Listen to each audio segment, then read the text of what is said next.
Hello students, मैं doctor Varun मारू, assistant professor बिहानी girls college.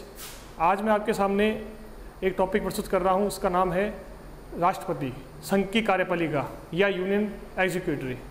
जैसा कि मैंने आप सबको बताया था कि सरकार के 3 अंग होते हैं। इनमें से एक अंग होता है व्यवस्थापिका, एक अंग होता है कार्यपालिका और एक अंग होता है न्यायपालिका। तो व्यवस्थापिका का काम है कानून का निर्माण करना, the making of the law. Executive का काम है इम्प्लीमेंटेशन ऑफ द लॉ, यानी कानून को लागू करना। और जुडिशरी काम है डिफेंस ऑफ द लॉ, यानी कानून की रक्षा करना। ठीक है, तो आज हम बात करेंगे एग्जीक्यूटिव की, यानी कि कार्यपालिका की। कार्यपालिका 2 प्रकार की होती है। एक होती है संघ की कार्यपालिका, इसे हम बोलते हैं सेंट्रल कार्यपालिका या यूनियन एग्जीक्यूटिव। दूसरी होती है स्टेट कार्यपालिका, राज्य की कार्यपालिका। तो हम आज चर्चा करेंगे संघ की कार्यपालिका की, जिसमें मूल रूप से हम चर्चा करेंगे राष्ट्रपति के बारे में। राष्ट्रपति भारत का सबसे उच्च पद पर आसीन व्यक्ति है। राष्ट्रपति के बारे में हमारे देश के संविधान में ये कहा गया है कि भारत का एक राष्ट्रपति होगा जो सर्वोच्च पद पर आसीन होगा। ऐसा कहा गया है आर्टिकल नंबर 52 में, अनुच्छेद संख्या 52 में। अनुच्छेद संख्या 52 संविधान की ये कहती है कि भारत में एक राष्ट्रपति का पद होगा जो भारत का सर्वे सर्वा होगा। ठीक है, इसके बाद में अनुच्छेद संख्या जो है 74, आर्टिकल नंबर 74 ये अनुच्छेद संख्या 74 ये कहता है कि भारत का राष्ट्रपति केंद्रीय मंत्रिमंडल से सलाह लेकर ही अपना कार्य करेगा। केंद्रीय मंत्रिमंडल मतलब कि केंद्रीय कैबिनेट या सेंट्रल कैबिनेट से कोई भी काम सलाह लेगा और अपना कार्य करेगा। ठीक है, अब इसके बाद में अनुच्छेद संख्या या आर्टिकल नंबर 58 में राष्ट्रपति के पद के लिए खड़े होने के लिए क्या क्या योग्यताएं होनी चाहिए, ऐसा बताया गया है। तो राष्ट्रपति के पद के लिए कौन कौन सी योग्यताएं होनी चाहिए, एलिजिबिलिटीज होनी चाहिए, मैं आपको बताऊंगा। इसके अंदर राष्ट्रपति के पद के लिए कोई भी व्यक्ति खड़ा हो सकता है, लेकिन उसके लिए निम्नलिखित जो योग्यताएं हैं वो लागू होनी चाहिए या योग्यता उसमें होनी चाहिए। जैसे पहली योग्यता है वो है कि वो व्यक्ति भारत का नागरिक हो। He is the civilian of the India, India का सिविलियन हो, भारत का नागरिक हो। पहली योग्यता कि वो भारत का नागरिक हो, पहली योग्यता है भारत का नागरिक हो। ठीक है, इसके पश्चात या इसके बाद में दूसरी योग्यता इसकी एलिजिबिलिटी है वो ये है कि वो व्यक्ति 35 वर्ष की आयु पूर्ण कर चुका हो या 35 साल की जो उम्र उसकी पूरी हो चुकी हो या 35 वर्ष से ऊपर की उसकी उम्र हो। ठीक है, इसके बाद में ये कहा गया है कि वो व्यक्ति किसी भी सरकारी पद पर आसीन नहीं हो या कोई भी गवर्नमेंट जॉब करता हुआ नहीं हो। ये इसकी तीसरी योग्यता है।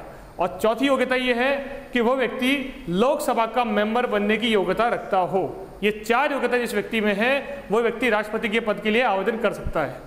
ये तो रही राष्ट्रपति की योग्यता है अनुच्छेद 58 के अनुसार। अब मैं आपको बताऊंगा कि राष्ट्रपति जो है उसके पद के लिए जब कोई व्यक्ति आवेदन करता है तो उसके लिए कम से कम 50 व्यक्ति जो है प्रस्तावक या प्रपोजल देते हैं अपना, कि 50 व्यक्ति जो है वही कहते हैं कि हमारी तरफ से ये रजामंदी है कि ये व्यक्ति राष्ट्रपति के पद के लिए योग्य है। ये तो हो गया 50 व्यक्ति वाली बात। अब एक और प्रावधान है कि यदि कोई व्यक्ति राष्ट्रपति के चुनाव में हार जाए तो क्या होगा, उस व्यक्ति की 15,000 की जमानत जब्त हो जाती है। ये जमानत 15,000 की होती है। तो मैंने बताया आपको राष्ट्रपति के पद की योग्यताएं। अब इसके पास हम चर्चा करेंगे कि राष्ट्रपति का चुनाव होता कैसे है, जो मतलब क्या है राष्ट्रपति की जो इलेक्शन सिस्टम क्या है, राष्ट्रपति का निर्वाचन कैसे होता है, what process of president election, president के इलेक्शन का प्रोसेस क्या है, राष्ट्रपति के चुनाव का जो नियम क्या है, तरीका क्या है, वह आज हम चर्चा करेंगे और बहुत ही सरल शब्दों में आपको बताऊंगा इस बारे में। देखिए, राष्ट्रपति का जो पद है उसके निर्वाचन के लिए एक प्रक्रिया अपनाई जाती है। उसको हम राजनीति शास्त्र की भाषा में बोलते हैं एकल संक्रमणीय मत पद्धति, जो कि आनुपातिक सिद्धांत के तहत आती है। एकल संक्रमणीय मत पद्धति में क्या होता है कि राष्ट्रपति के पद के लिए मत मूल्य होता है, वोटिंग सिस्टम होता है। वोटिंग सिस्टम निकालने से पहले मैं आपको बताऊंगा कि राष्ट्रपति का चुनाव करता कौन है। राष्ट्रपति का चुनाव निर्वाचित या elected MPs, member of parliament यानी कि सांसद और जो दूसरे हैं विधायक, जिनको बोलते हैं MLAs, member of legislative assemblies या विधायक, ये दोनों मिलकर के एक निर्वाचक मंडल बनाते हैं और वो मंडल अपनी तरफ से राष्ट्रपति का चुनाव करता है। और ये निर्वाचक मंडल जो है इसमें दोनों ही होते हैं, एमपी होते हैं और एमएलए होते हैं। एमपीज और एमएलए जो है इनका अलग से वोट वैल्यू होता है, उसका एक सूत्र हमारे संविधान में दिया गया है। जैसे कि एमपीज जो असेंबली के लोग हैं, एमएलए जो हैं, उनके वोट की वैल्यू देने के लिए एक सूत्र है, एक फॉर्मूला है। देखिए यहाँ पे देखिए, एमएलए जो है, जो विधायक है, उनके मत का मूल्य निकालने के लिए जो मत मूल्य है, वोट वैल्यू है, उसका फॉर्मूला ये है। सबसे पहले पॉपुलेशन ऑफ द स्टेट, राज्य की जनसंख्या।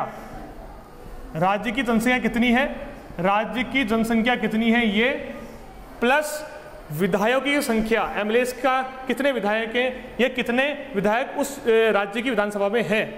राज्य की संख्या ऑब्लिक विधायकों की संख्या, विधायकों की संख्या, ठीक है, विधायक राज्य की जनसंख्या बटा विधायकों की संख्या, और इसे भाग देंगे अब 1000 का। इस प्रकार से जो है एमएलए जो होते हैं, एमएलए जो होते हैं, विधायक होते हैं, उनके मत का मूल्य निकलता है। The vote value of MLAs, MLAs का मत मूल्य निकलता है राज्य की जनसंख्या बटा विधायकों की संख्या, उसे भाग देते हैं 1000 का। इसके पश्चात फिर जब यह मत मूल्य निकल जाता है विधायकों का, उसके पश्चात उसके बाद में सांसदों का मत मूल्य निकलता है, एमपीज, मेंबर ऑफ पार्लियामेंट्स का मत मूल्य निकलता है। देखिए उसका भी एक फार्मूला दे रखा संविधान के अंदर, मैं बताऊंगा यहाँ पर, इस तरफ ध्यान दीजिए। जो सांसद है उनका मत मूल्य जो है वो इस प्रकार है। सबसे पहले आएगा, इसके नीचे आएगा सांसदों की संख्या,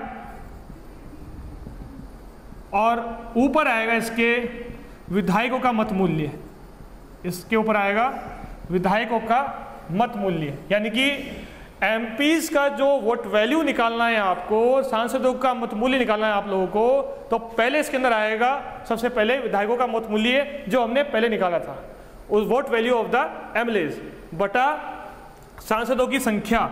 जो हमारी संसद है उसमें निर्वाचित सांसद जो है उनकी संख्या कितनी है, मेंबर ऑफ पार्लियामेंट्स की संख्या कितनी है। जब इसमें भाग चल जाएगा तो जो संख्या आएगी वो मत मूल्य होगा सांसदों का, और अंततः राष्ट्रपति का चुनाव इस मत मूल्य को आधार बनाकर ही किया जाता है।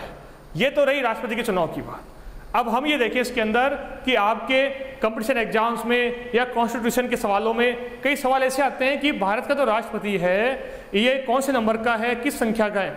वर्तमान में हमारे देश के जो राष्ट्रपति हैं उनका नाम है प्रणब मुखर्जी, और प्रणब मुखर्जी भारत के 13वें नंबर के राष्ट्रपति हैं।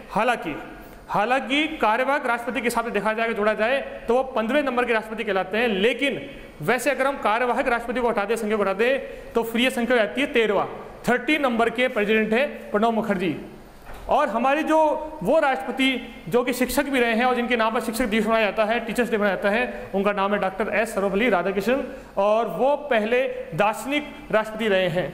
इसके अलावा डॉक्टर जाकिर हुसैन भी एक शिक्षक थे जो कि राष्ट्रपति बने, और अब्दुल कलाम आजाद जो है वो एक बहुत बड़े वैज्ञानिक थे, वो भी राष्ट्रपति बने। इसके अलावा एक क्वेश्चन ये भी आता है कि भारत की पहली महिला राष्ट्रपति कौन थी, तो उसका उत्तर होगा श्रीमती प्रतिभा पाटिल। उनका पूरा नाम है श्रीमती प्रतिभा देवी सिंह पाटिल। उसके बाद में एक क्वेश्चन ये भी आता है कि भारत के जो ऐसे राष्ट्रपति का नाम बताइए जो कि कार्यवाहक रहे, जैसे कि बी डी जत्ती। तो ये मैंने आपको राष्ट्रपति का नाम बताया। फिर वापस से आपको रिवाइज करता हूँ एक बार। अनुच्छेद जो है 52 ये कहता है, आर्टिकल नंबर 52 ये कहता है कि भारत में एक राष्ट्रपति का पद होगा। अनुच्छेद संख्या 74 ये कहती है कि भारत में जो प्रेसिडेंट है उनको सलाह देने के लिए एक मंत्रिमंडल होगा, एक कैबिनेट होगा। अनुच्छेद संख्या आर्टिकल नंबर 58 ये कहता है कि राष्ट्रपति के लिए ये योग्यताएं होनी चाहिए, जैसे कि वो भारत का नागरिक हो। मैंने आपको पहले बताया इस लेक्चर में, वो भारत का नागरिक होना चाहिए, उसकी आयु, उसकी एज 35 ईयर्स की होनी चाहिए, उसकी एज 35 साल से ऊपर की होनी चाहिए। इसके अलावा वो लोकसभा का मेंबर बनने योग्यता रखता हो और किसी सरकारी पद पे नहीं हो। वो राष्ट्रपति की योग्यताएं हैं, और राष्ट्रपति का वोट वैल्यू निकाला जाता है, मत मूल्य निकाला जाता है। पहले विधायकों का निकाला जाता है, उसके बाद में सांसदों का निकाला जाता है। इस प्रकार आपने देखा कि राष्ट्रपति का निर्वाचन और राष्ट्रपति के पद की योग्यताएं। अधिक जानकारी के लिए www.gurukpu.com।